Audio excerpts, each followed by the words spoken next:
going to give you all a shout out. You're the only area in our riding that's doing a live debate, if you will, or a live all candidates. There might be one in Parry Sound, but for the meantime, you stepped up first. So kudos and a shout out to all of you. It was a full house at the South River Arena for a debate hosted by the Retired Teachers of Ontario. All candidates from the Parry Sound Muskoka riding were invited, but only Green Party candidate Matt Richter and NDP candidate Jim Ronholm were able to attend. The NDP party is here for the people of the province as opposed to the corporations of the province. I'm also a six-time candidate, and for all these years, it's taken that much time to really get to know the riding and the people up here in Almaguin. Richter and Ronholm, along with some audience members, expressed disappointment that PC candidate Graydon Smith did not attend. A letter from his office stated that he was canvassing. New Blue Party candidate Brandon Nixie submitted responses in writing, which were read aloud during the debate. The candidates were asked about two major campaign issues, beginning with the lack of affordable housing in the province. We have to divert money from frivolous, reckless expenditures that the Ford-Graydon-Smith government is proposing, like a $50 billion tunnel under the 401, and get back into the business of building affordable housing units. That means partnering up with nonprofits, co-ops, to get housing built that people can actually afford. We also have to ensure that first-time homebuyers have the land transfer tax canceled, and on 2,000 square foot homes, development charges are canceled as well. And we pay for that by reversing the reckless spend of the Ford-Graydon-Smith government. The crisis itself is not the fact that there are no homes in Ontario. It is, as Matt has already said, the fact that there are no affordable homes in Ontario. That there's a lack of supply for the people moving into the market. There are many homes already for others who already have homes in the market. And who maybe are just trying to change homes. The NDP is committed to building 60,000 affordable units. We know that the Ford-Graydon government, one thing that they're doing is basically releasing developers to develop whatever they want. And so they make it easier for a developer to produce units. The developer is going to produce units that makes them more profit. Those units are not going to be affordable housing.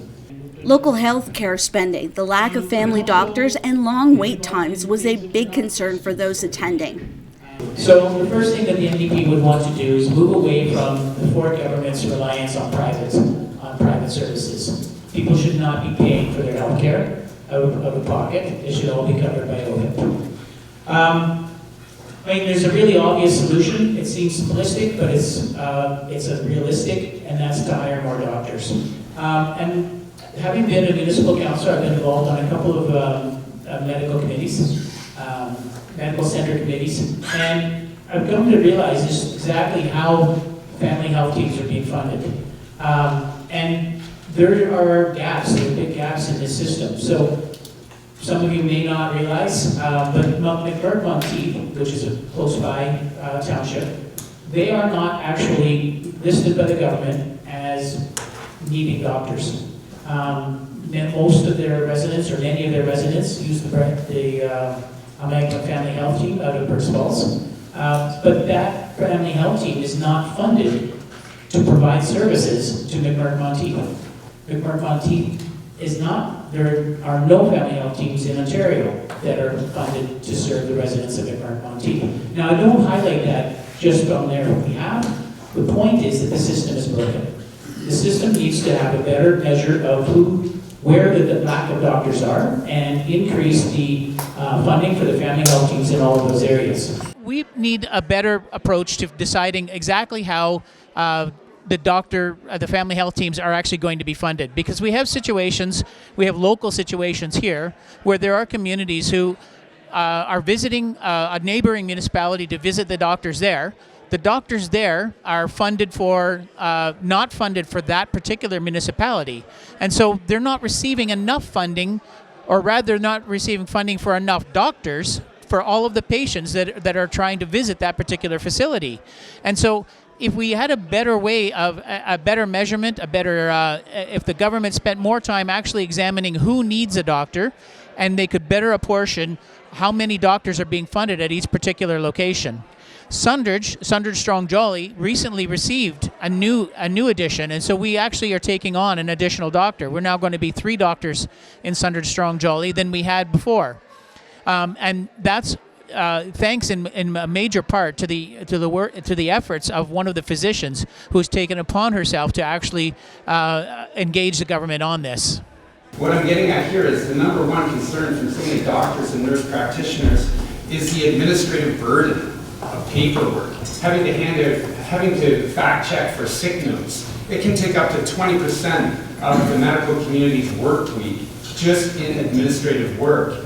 We have to hire and train and certify more internationally trained doctors who already live here in Ontario and Canada and get them through the process. They are doctors waiting that could be being doctors for you right now.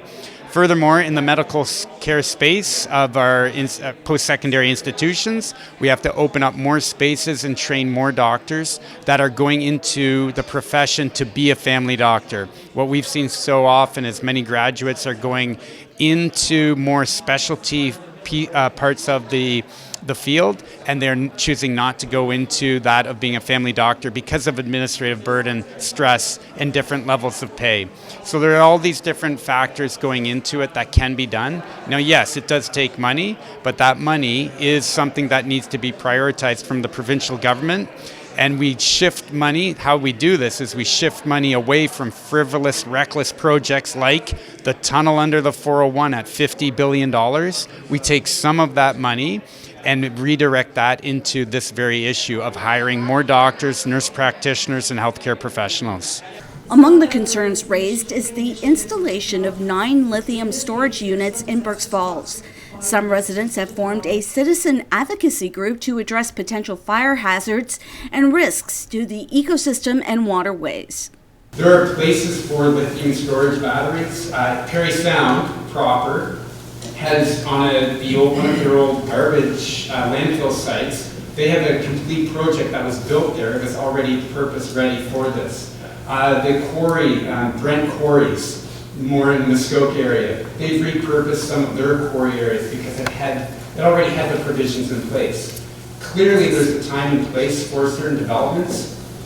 I haven't been to this site, but I would say if everything that you're saying, of course, there should be pushback, and that should be at the decision of the local municipality. Whereas Bill 23 and the past current government seems really bent on overriding local decision making, and there is something called an MZO that should be very feared. It's called a ministerial zoning order.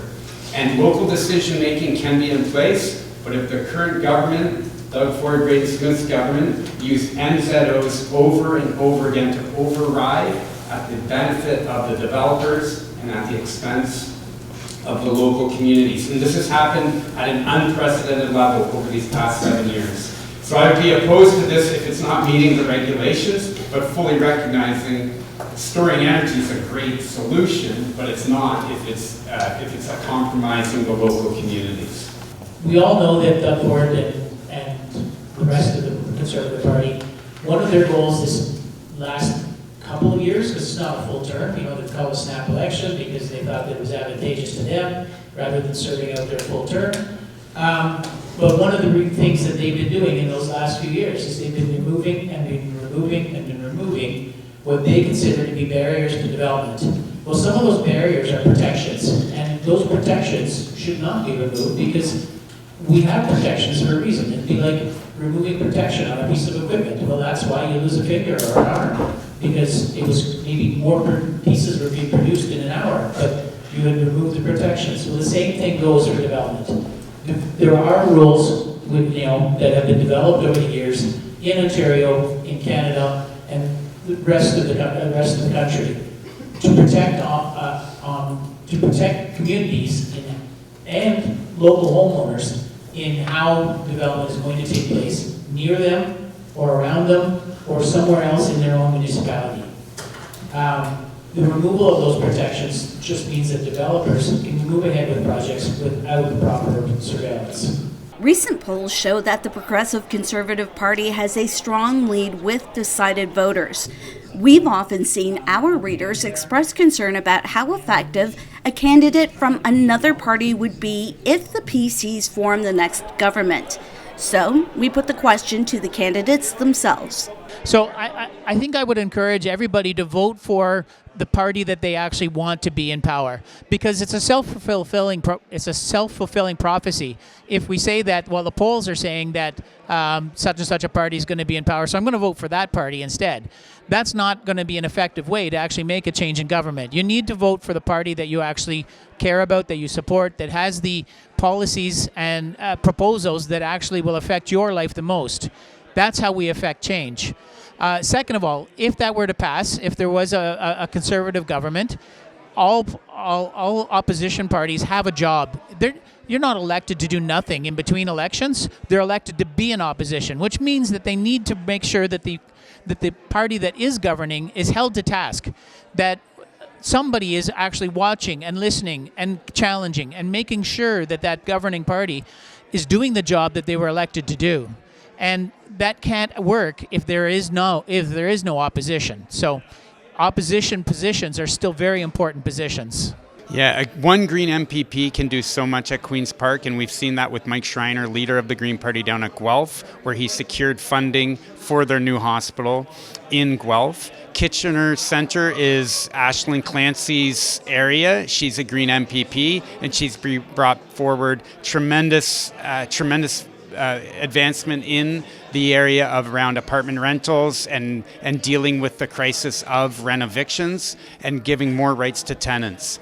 What we know is in a fair democratic government system that whoever gets in at your riding level goes down, works across party lines, and is open there to ensure that they're doing the best for their riding, and they deserve to have the same funding, the same privileges as any other sitting MPP. We cannot and we must reject any form of public sentiment that says only one party or only one MPP from a particular party can get what people deserve. That's absolute nonsense. We live in a democracy, and this democracy is a free vote for everyone, and they can vote for who they believe will serve their riding best. And the expectation is that when you get down to Queen's Park, you're working across party lines anyhow for the best interests of the people who voted you in.